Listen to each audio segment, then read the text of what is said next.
ओम शांति। आज 29 दिसंबर 2020 का साकार मधुर महावाक्य सुनते हैं। आज शांति का सागर, ज्ञान का सागर, प्रेम का सागर शिव बाबा हम बच्चों के लिए क्या बोल रहे हैं सुनते हैं। मीठे बच्चे, संगम युग पर तुम ब्राह्मण संप्रदाय बने हो। तुम्हें आप मृत्युलोक के मनुष्यों से अमरलोक का देवता बनना है। प्रश्न, तुम बच्चे किस नॉलेज को समझने के कारण बेहद का संन्यास करते हो? उत्तर में बाबा ने कहा, तुम्हें ड्रामा की यथार्थ नॉलेज है। तुम जानते हो ड्रामा अनुसार अब इस सारे मृत्युलोक को भस्मीभूत होना है। अभी ये दुनिया बाट नट ए पेनी बन गई है, हमें बाट पाउंड बनना है। इसमें जो कुछ होता है वो फिर हूबहू कलप के बाद रिपीट होगा। इसीलिए तुमने इस सारी दुनिया से बेहद का संन्यास किया है। गीत बजा है, आने वाली कल की तुम तकदीर हो। ओम शांति। बच्चों ने गीत की लाइन सुनी, आने वाला है अमरलोक, ये है मृत्युलोक। अमरलोक और मृत्युलोक का यह पुरुषोत्तम संगम युग है। अब बाप पढ़ाते हैं संगम पर, आत्माओं को पढ़ाते हैं। इसलिए बच्चों को कहते हैं आत्म अभिमानी हो बैठो, ये निश्चय करना है। हमको बेहद का बाप पढ़ाते हैं। हमारी एम ऑब्जेक्ट ये है, लक्ष्मी नारायण या मृत्युलोक के मनुष्यों से अमरलोक का देवता बनना। ऐसी पढ़ाई तो कभी कानों से नहीं सुनी, ना किसी को कहते हुए देखा। जो कहें, बच्चों तुम आत्म अभिमानी हो बैठो, ये निश्चय करो कि बेहद का बाप हमको पढ़ाते हैं। कौन सा बाप? बेहद का बाप, निराकार शिव। अभी तुम समझते हो हम पुरुषोत्तम संगम युग पर है। अभी तुम ब्राह्मण संप्रदाय बने हो, फिर तुमको देवता बनना है। पहले शूद्र संप्रदाय के थे। बाप आकर पत्थर बुद्धि से पारस बुद्धि बनाते हैं। पहले सतु प्रधान पारस बुद्धि थे, अब फिर बनते हैं। ऐसे नहीं कहना चाहिए कि सतयुग के मालिक थे। सतयुग में विश्व के मालिक थे, फिर 84 जन्म ले सीढ़ी उतरते उतरते सतु प्रधान से सतु रजो तमो में आए हैं। पहले सतु प्रधान थे तो पारस बुद्धि थे, फिर आत्मा में खाद पड़ती हैं। मनुष्य समझते नहीं। बाप कहते हैं तुम कुछ नहीं जानते थे, ब्लाइंड फेथ था। सिवाय जानने के किसकी पूजा करना या याद करना, उसको ब्लाइंड फेथ कहा जाता है। और अपने श्रेष्ठ धर्म श्रेष्ठ कर्म को भी भूल जाने से वह कर्म भ्रष्ट धर्म भ्रष्ट बन पड़ते हैं। भारतवासी इस समय देवी देवता धर्म से भी भ्रष्ट हैं। बाप समझाते हैं वास्तव में तुम हो प्रवृत्ति मार्ग वाले। वही देवताएं जब अपवित्र बनते हैं तब देवी देवता कह नहीं सकते, इसीलिए नाम बदल हिंदू धर्म रख दिया है। ये भी होता है ड्रामा प्लान अनुसार।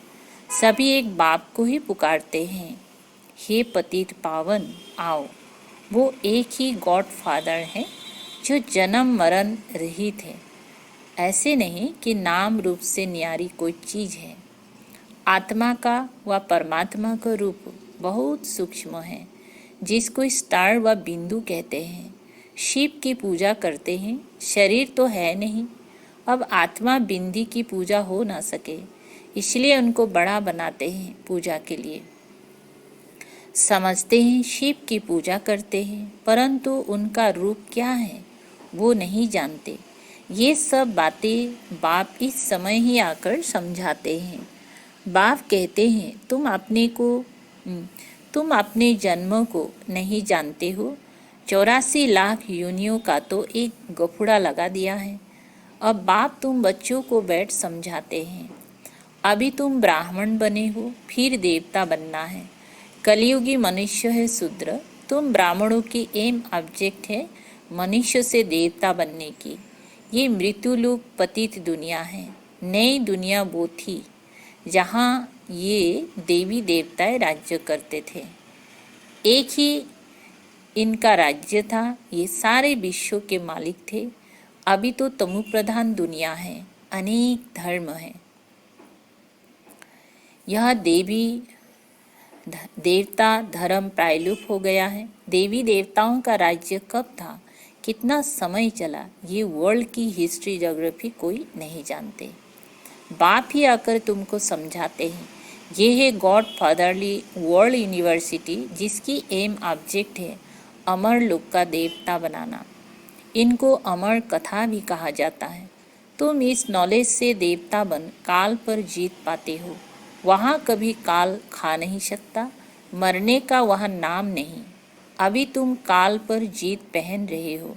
ड्रामा के प्लान अनुसार भारतवासी भी 5 बरस या 10 बरस का प्लान बनाते हैं ना। समझते हैं हम रामराज्य स्थापन कर रहे हैं। बेहद के बाप का भी प्लान है राम राज्य बनाने का। वो तो सब है मनुष्य। मनुष्य तो राम राज्य स्थापन कर ना सके। राम राज्य कहा ही जाता है सतयुग को। इन बातों को कोई जानते ही नहीं। मनुष्य कितनी भक्ति करते हैं, जिस्मानी यात्राएं करते हैं। दिन अर्थात सतयुग त्रेता में इन देवताओं का राज्य था।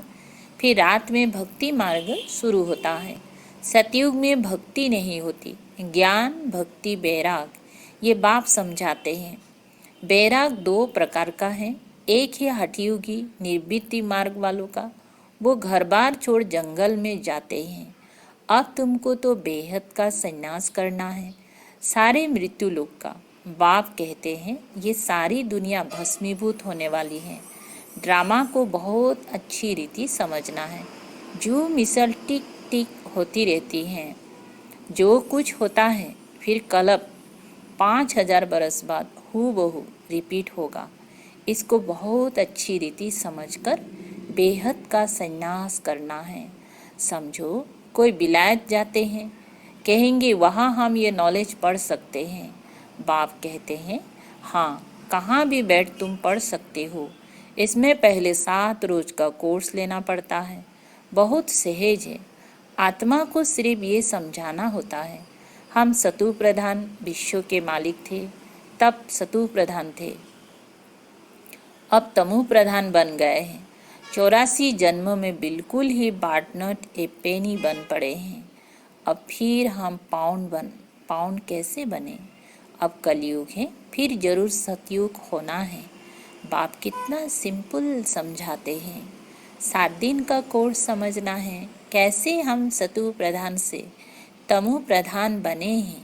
काम चिता पर बैठ तमु प्रधान बने हैं। अब फिर ज्ञान चिता पर बैठ सतु प्रधान बनना है। वर्ल्ड की हिस्ट्री ज्योग्राफी रिपीट होती है, चक्र फिरता रहता है ना। अभी है संगम युग, फिर सतयुग होगा।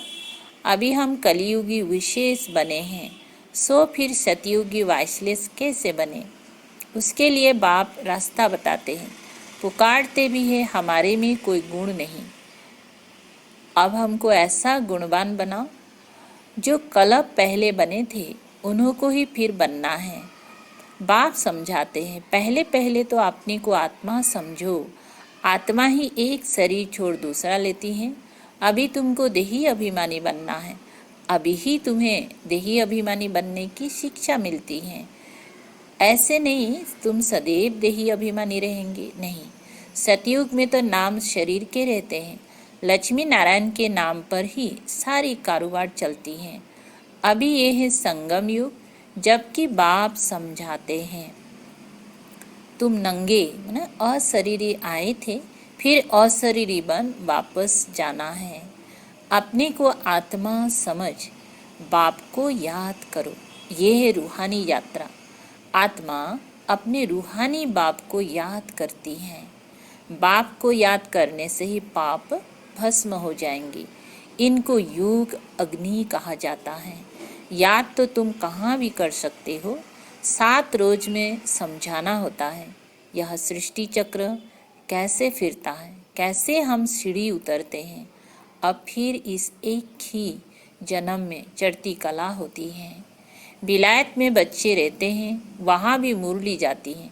ये स्कूल है ना, वास्तव में ये है गॉड फादरली यूनिवर्सिटी। गीता का ही राजयुग है, परंतु श्री कृष्ण को भगवान नहीं कहा जाता। ब्रह्मा विष्णु शंकर को भी देवता कहा जाता है। अभी तुम पुरुषार्थ कर फिर सो देवता बनते हो। प्रजापिता ब्रह्मा भी जरूर यहाँ होगा ना। प्रजापिता तो मनुष्य है ना, प्रजा जरूर यहाँ ही रची जाती है। हम सो का अर्थ बाप ने बहुत सहज रीति समझाया है।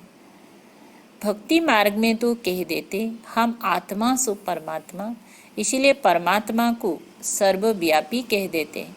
बाप कहते हैं सब में व्यापक है आत्मा, मैं कैसे व्यापक होऊंगा। तुम मुझे बुलाते ही हो, हे पतित पावन आओ हमको पावन बनाओ। निराकार आत्माएं सब आकर अपना अपना रथ लेती हैं। हर एक अकाल मूर्त आत्मा का तख्त ये है। तख्त कहो अथवा रथ कहो, बाप को तो रथ है नहीं, वो तो निराकार ही गाया जाता है। ना सूक्ष्म शरीर है ना स्थूल शरीर है।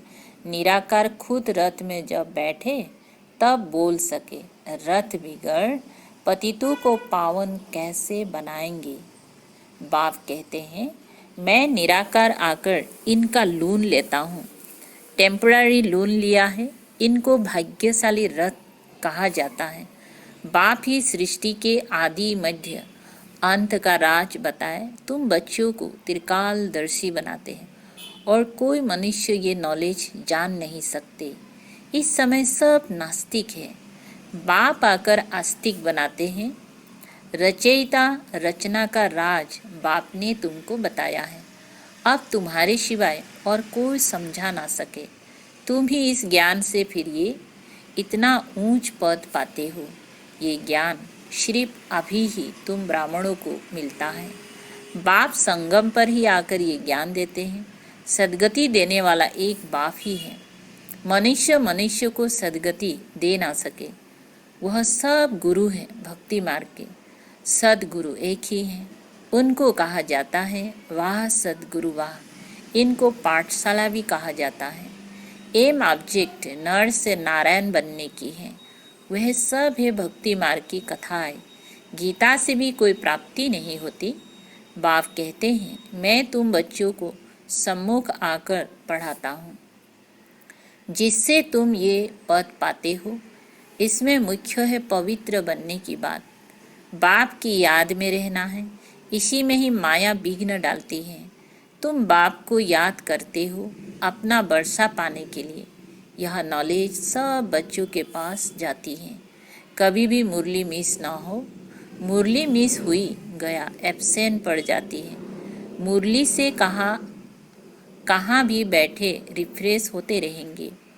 श्रीमत पर चलना पड़े, बाहर में जाते हैं तो बाप समझाते हैं पवित्र जरूर बनना है, वैष्णव होकर रहना है।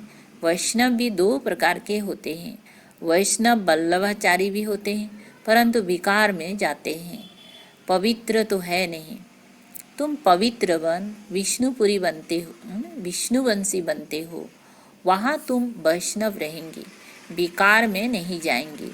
वे है अमर लोग, ये है मृत्यु लोग। यहाँ विकार में जाते हैं। अभी तुम विष्णुपुरी में जाते हो, वहाँ विकार होता नहीं। वे है वाइसलेस वर्ल्ड। युगबल से तुम विश्व की बात सही लेते हो। वो दोनों आपस में लड़ते हैं, माखन बीच में तुमको मिलता है। तुम अपनी राजधानी स्थापन कर रहे हो। सभी को यही पैगाम देना है। छोटे बच्चों का भी हक है। शिव बाबा के बच्चे हैं ना, तो सबका हक है। सबको कहना है अपने को आत्मा समझो। माँ बाप में ज्ञान होगा तो बच्चों को भी सिखाएंगे। शिव बाबा को याद करो, शिवाय शिव बाबा के दूसरा ना कोई। एक की याद से ही तमु प्रधान से सतु प्रधान बन जाएंगे। इसमें पढ़ाई बहुत अच्छी चाहिए। विलायत में रहते भी तुम पढ़ सकते हो। इसमें किताब आदि कुछ भी नहीं चाहिए। कहाँ भी बैठे तुम पढ़ सकते हो, बुद्धि से याद कर सकते हो। ये पढ़ाई इतनी सहज है, योग अथवा याद से बल मिलता है। तुम अभी विश्व का मालिक बन रहे हो। बाप राजयोग सिखाकर पावन बनाते हैं। वे है हठयोग, ये है राजयोग। इसमें परहेज बहुत अच्छी रीति चाहिए। इन लक्ष्मी नारायण जैसा सर्वगुण संपन्न बनना है ना, खान पान की भी परहेज चाहिए। और दूसरी बात, बाप को याद करना है तो जन्म जन्मांतर के पाप कट जाएंगे। इसको कहा जाता है सहेज राजयोग, राजाई प्राप्त करने के लिए। अगर राजाई ना ली तो गरीब बन जाएंगे। श्रीमत पर पूरा चलने से श्रेष्ठ बनेंगे। भ्रष्ट से श्रेष्ठ बनना है, उसके लिए बाप को याद करना है। कल्प पहले भी तुमने ही ये ज्ञान लिया था जो फिर अब लेते हो। सतयुग में और कोई राज्य नहीं था, उसको कहा जाता है सुख धाम। अभी ये है दुख धाम, और जहाँ से हम आत्माएं आई हैं वो है शांति धाम। शिव बाबा को वंडर लगता है दुनिया में मनुष्य क्या क्या करते हैं। बच्चे कम पैदा हो उसके लिए भी कितना माथा मारते रहते हैं। समझते नहीं ये तो बाप का ही काम है। बाप झट एक धर्म की स्थापना कर बाकी सब अनेक धर्म का विनाश करा देते हैं एक धक से। वो लोग कितनी दवाइयाँ आदि निकालते हैं पैदाइश कम करने के लिए। बाप के पास तो एक ही दवाई है, एक धर्म की स्थापना होनी है। वो समय आएगा सब कहेंगे ये तो पवित्र बन रहे हैं, फिर दवाई आदि की भी दवाई आदि की भी क्या दरकार है। तुमको बाबा ने ऐसी दवाई दी है मन मना भाव की, जिससे तुम 21 जन्मों के लिए पवित्र बन जाते हो। अच्छा, मीठे मीठे सिकलधे बच्चों प्रति माता पिता बाप दादा का याद प्यार और गुड मॉर्निंग। रूहानी बाप की रूहानी बच्चों को नमस्ते। हम रूहानी बच्चों की रूहानी बाप दादा को याद प्यार गुड मॉर्निंग और नमस्ते नमस्ते। शुक्रिया बाबा, शुक्रिया। धारणा के लिए मुख्य सार है 1 नंबर,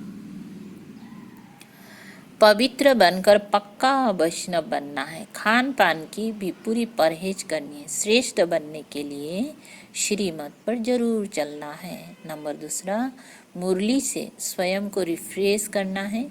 कहाँ भी रहते सदु प्रधान बनने का पुरुषार्थ करना है। मुरली एक दिन भी मिस नहीं करनी है। मीठा वरदान है आज का। जुदाई को सदा काल के लिए विदाई देने वाले स्नेही स्वरूप भव। विस्तार, जो स्नेही को पसंद है वही स्नेह करने वालों को पसंद हो। यही स्नेह का स्वरूप है। चलना खाना पीना रहना स्नेही के दिल पसंद हो। इसलिए जो भी संकल्प व कर्म करो तो पहले सोचो कि यह स्नेही बाप के दिल पसंद है। ऐसे सच्चे स्नेही बनो तो निरंतर युगी सहज युगी बन जाएंगे। यदि स्नेही स्वरूप को समान स्वरूप में परिवर्तन कर दो तो अमर भव का वरदान मिल जाएगा और जुदाई को सदा काल के लिए विदाई मिल जाएगी। स्लोगन, स्वभाव इजी और पुरुषार्थ अटेंशन वाला बनाओ। स्वभाव इजी और पुरुषार्थ अटेंशन वाला बनाओ। अच्छा, ओम शांति।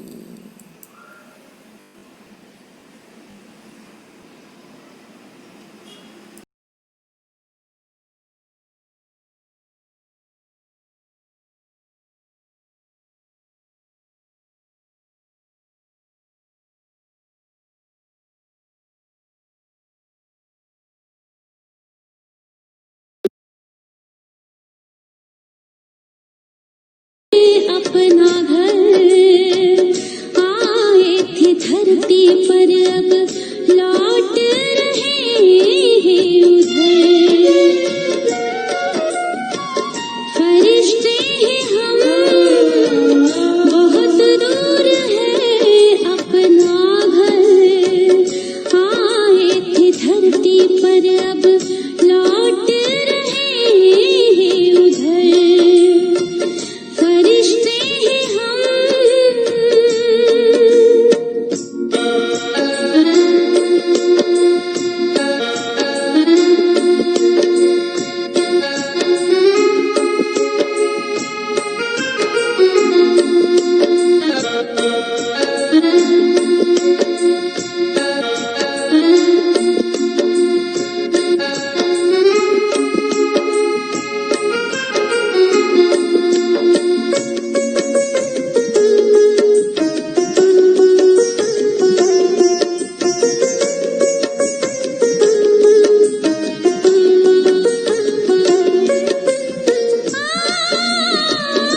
मीठी धरती पर अब